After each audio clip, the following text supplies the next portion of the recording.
बिस्मिल्लाहिर्रहमानिर्रहीम। अस्सलाम वालेकुम नाजरीन, मैं हूं आपका मेज़बान तैमूर और आप देख रहे हैं मेरा यूट्यूब चैनल देसी खाने।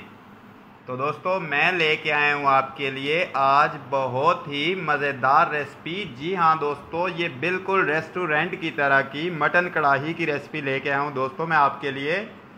तो चलिए दोस्तों शुरू करते हैं इस मज़ेदार सी रेसिपी को।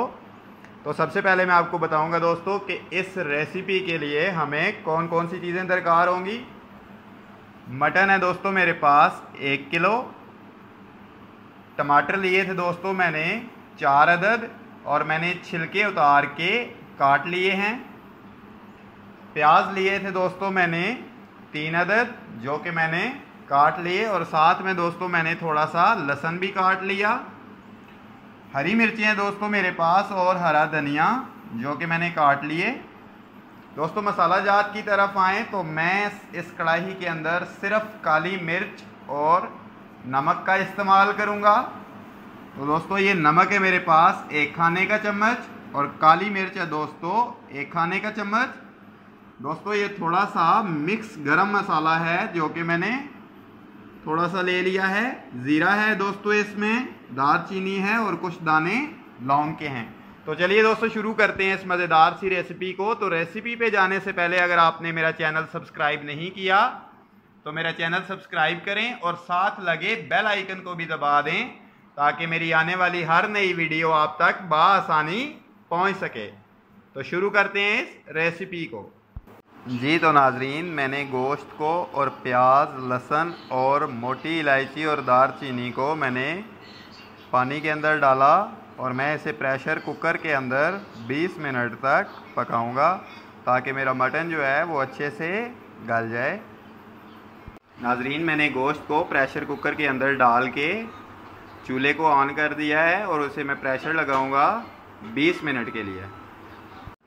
जी तो नाजरीन, मैंने गोश्त को प्रेशर कुकर के अंदर उबाल के अब कढ़ाई में डाल लिया है और इसमें दोस्तों आप देख सकते हैं कि थोड़ा सा पानी है अभी मौजूद है जो इसमें। मैं इसे भी अच्छी तरह से कढ़ाई के अंदर खुश्क कर लूँगा और पानी को खुश्क करने के बाद मैं इसमें ऐड करूँगा दोस्तों थोड़ा सा घी और फिर हम अपनी रेसिपी को आगे बढ़ाएंगे। जी तो नाजरीन, मैंने गोश्त को और इसमें मौजूद जो प्याज थे इनका पानी अच्छी तरह से खुश्क कर लिया था और थोड़ा सा घी ऐड करके दोस्तों मैंने गोश्त को फ्राई कर लिया। तो अब टाइम है इसमें टमाटर ऐड करने का दोस्तों। तो मैं अब इसमें टमाटर ऐड करूंगा जो कि मैंने पहले से ही काट के तैयार कर लिए थे।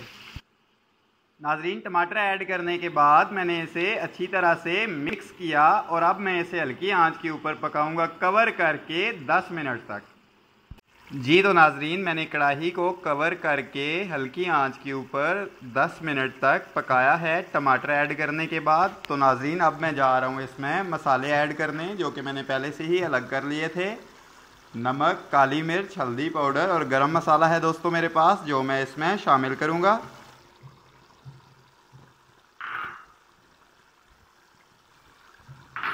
ये मसाले शामिल करने के बाद मैं इसे अच्छी तरह से मिक्स करूंगा नाजरीन, और इसे मैं फ्लेम इसका थोड़ा सा तेज़ करके इसे अब फ्राई करूंगा।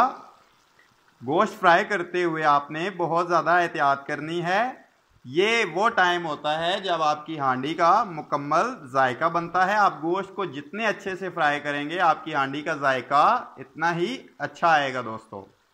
जी तो नाजरीन, मेरी कढ़ाई जो है वो बिल्कुल अच्छे से तैयार हो चुकी है, आप देख सकते हैं, और इसका कलर भी बहुत ही प्यारा आया है दोस्तों। अब मैंने गोश्त को बहुत अच्छे से फ्राई किया है।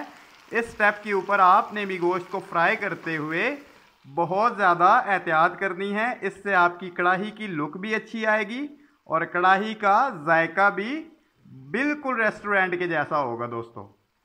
तो मेरी रेसिपी बिल्कुल तैयार है। अब मैंने इसके ऊपर हरी मिर्चें और हरा धनिया ऐड करना है दोस्तों।